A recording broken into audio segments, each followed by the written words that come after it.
General Hodges, thank you very much for being here. First of all, there are bad news coming from the front, bad news for Ukraine.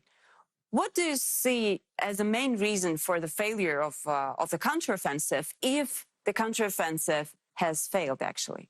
Well, two things. First of all, Ukraine has not failed. I think we in the West have failed. We failed to commit strategically to Ukraine winning, and therefore we have failed to deliver those capabilities that Ukraine needs and has expected that would enable the counteroffensive to be successful. And I'm talking specifically about long-range precision weapons that would be effective at making Crimea untenable for Russian forces, for example.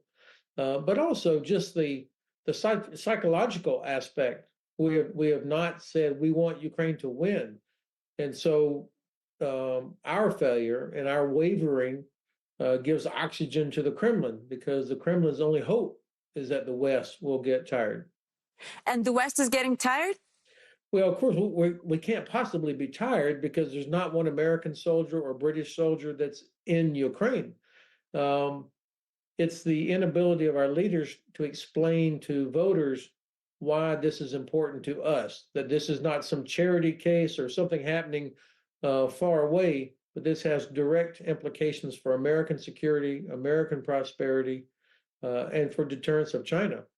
And so because of that, people don't understand. Too many people don't understand why this matters to us.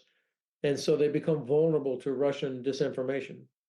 Okay, so let me go back to the situation on the ground.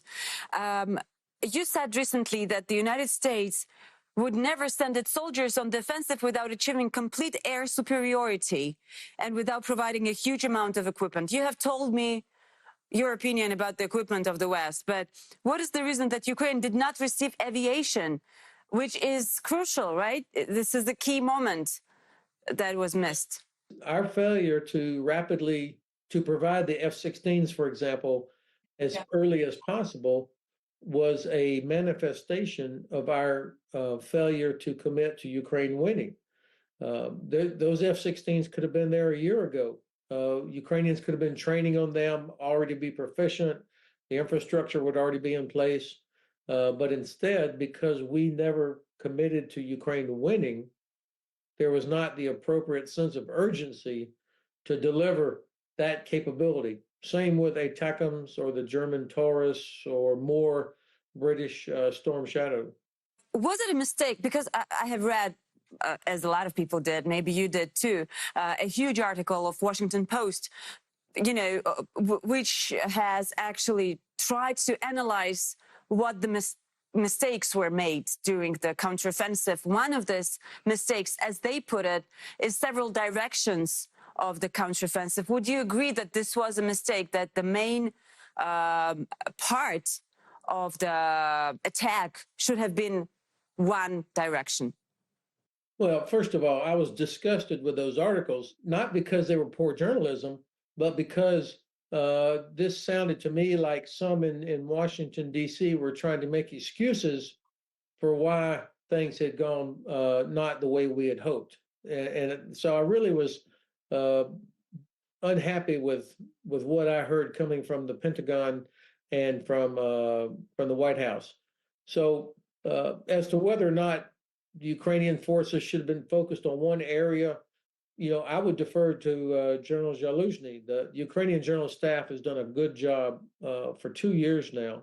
And I think that the arguing over whether or not there should have been one axis or two or three or whatever, that is a mask, or that masks the real issue, in that Ukraine did not have the capabilities it needed, and yet we expected. So whether they were all focused on one axis or two or three doesn't change the fact that we did not provide the breaching capabilities, the air power, and the long-range weapons that would have made any ground offensive more successful.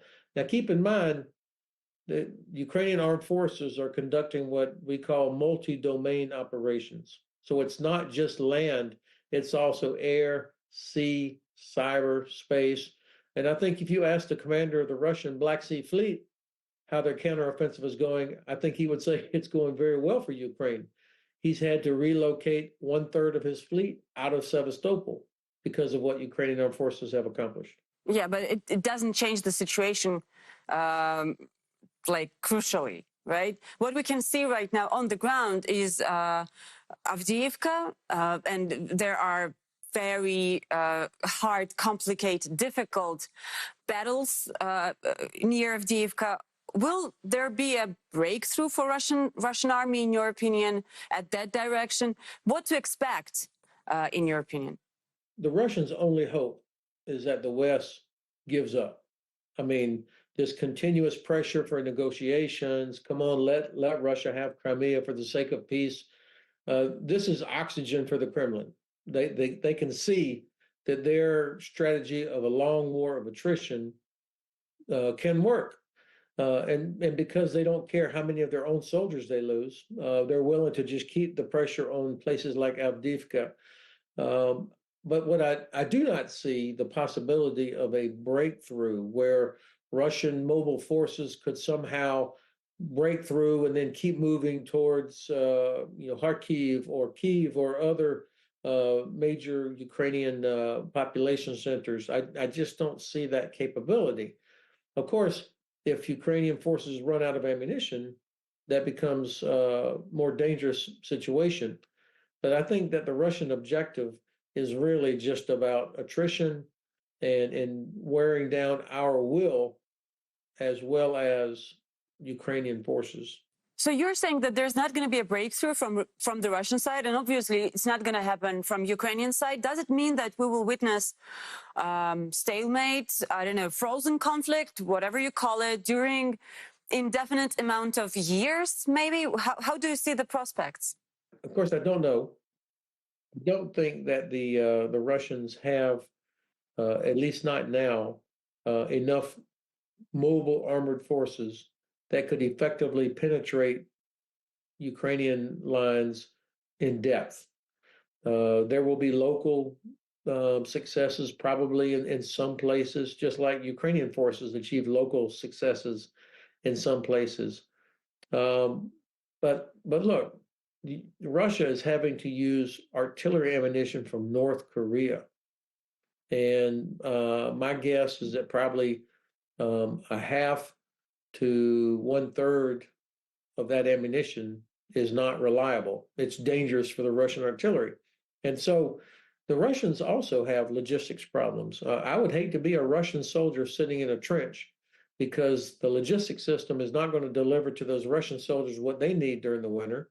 And their leadership absolutely does not care how much they suffer. So I'm not prepared to say that Russia is going to win or is going to eventually break through. We know from history that war is a test of will. Ukrainians need to, of course, the real pressure is on Ukraine, but they need to know that the West is behind them as well. And so I hope that my president and other Western leaders will explain to all of our populations why this is in our benefit that Ukraine is successful. Yeah, but right now, Vladimir Zelensky is in Washington meeting with President Biden, you have just mentioned. Do you think that realistically there would be some attempts to push Ukraine towards the negotiations with Russia? Of course, there are people that are calling for that. But I don't know that, I mean, whenever somebody talks to me about, Ukraine should negotiate, I would always ask, well, what do you think will happen after any negotiation? Let's just say, for the sake of argument, that Ukraine agreed and there was negotiation and Russia was allowed to keep whatever it has now. What do serious people really think happens after that? There is zero evidence in history of Russia ever living up to any agreement it's ever made. There is no chance, in my view, that Ukraine could successfully rebuild its economy as long as Russia occupies Crimea and is able to block access up into Azov Sea. and continue to be able to disrupt Odessa and Kherson and Mykolaiv seaports. So why does anybody think that this will be the end, that there will be peace after that? And I think Ukrainians know what happens in occupied territories. And I think our Eastern European allies understand what happens in occupied territories. So I think I see no positive outcome for any kind of negotiated settlement where Russia remains in control of what it has now. I would also like to ask you about the condition of Russian army, because we talk a lot about the Ukrainians, but we talk less about Russians. We saw a serious defeat of Russian army last year, and we have discussed it on air, General Hodges. How did they manage to stabilize the situation, in your opinion, and even, you know, gain some advantage maybe over Ukrainian army? What did they do? I think three things accounted for this. Number one, it was our failure to deliver capabilities on time, which allowed Russia to build up their defenses. Now, we have to give the Russians credit. They did not waste the time that they had last summer to build up the trenches, the minefields, all the different obstacles. That was one thing that I think gave them, that created the situation we're in now. The second thing is, again, in a autocratic country or a dictatorship like Russia, where the leader does not have to worry about journalists or asking hard questions, or people voting him out of office, or the Duma asking difficult questions. He doesn't care about the number of casualties they suffer. Then they're able to just keep pouring troops into the meat grinder, that even though they're losing hundreds killed every day, they still are able to drag in more people to keep doing that. So those are the things I think that have contributed to the situation as it is now. And finally, the third thing, I think, even as General Zaluzhny has said, we should not underestimate Russia's ability to adjust, to make corrections, even though they cannot change the culture of their armed forces. And thankfully, they have still not figured out how to destroy convoys bringing equipment and ammunition from Poland into Ukraine. And the Black Sea Fleet has been defeated by Ukraine, even though Ukraine does not have a navy. They still have figured out, particularly in the area of drones and drone technology, that has changed the balance. Just, to clarify a little bit the outcome of the visit of Zelensky to Washington, you said that he would be pushed towards negotiations. Do you mean that Joseph Biden himself, the president of the United States, is interested in this kind of direction of negotiations? I don't know that, but I keep hearing comments from spokesmen and people from the administration talking about how they want Ukraine to be in the best possible position for negotiations. So that's what I mean. That's the problem.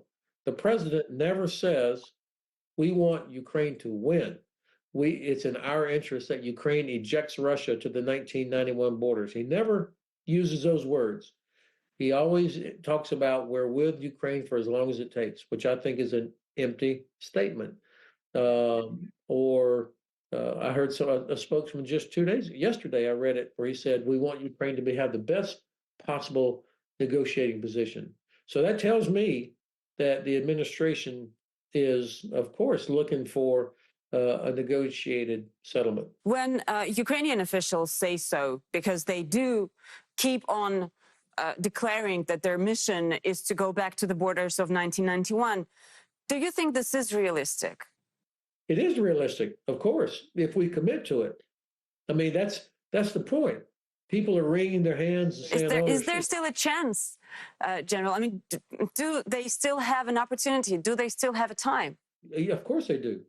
Look, this is the United States. We have not even gotten serious about production of equipment and ammunition yet. When we get serious about it, then all of a sudden, all the excuses about ATACMS and Abrams tanks and Bradleys and F-16s, all those excuses go away.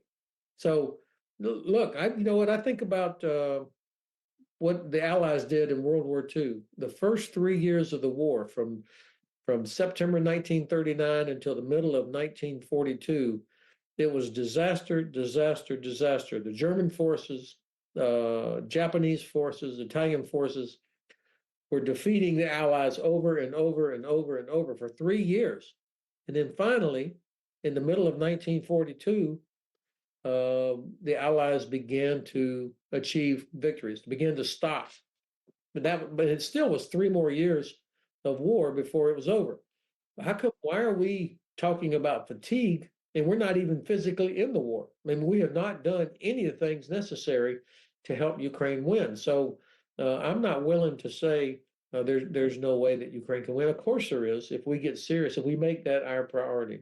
Well, when they talk about fatigue, as I understand, the idea is that the voters in the West, including the United States of America, are tired of spending money on something that is very, far, far away from them.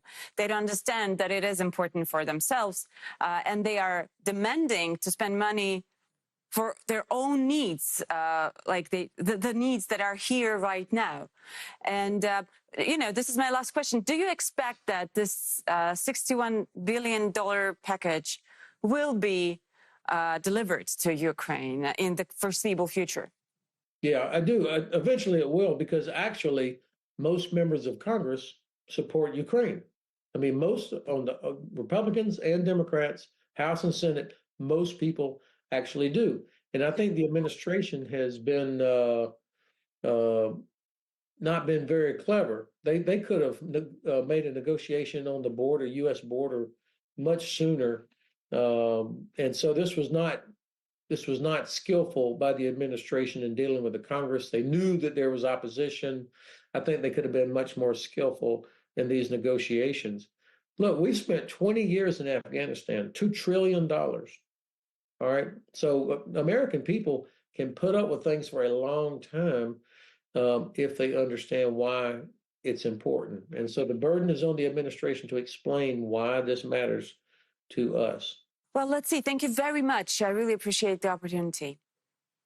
Thanks for the privilege. Good to see you. Thank you.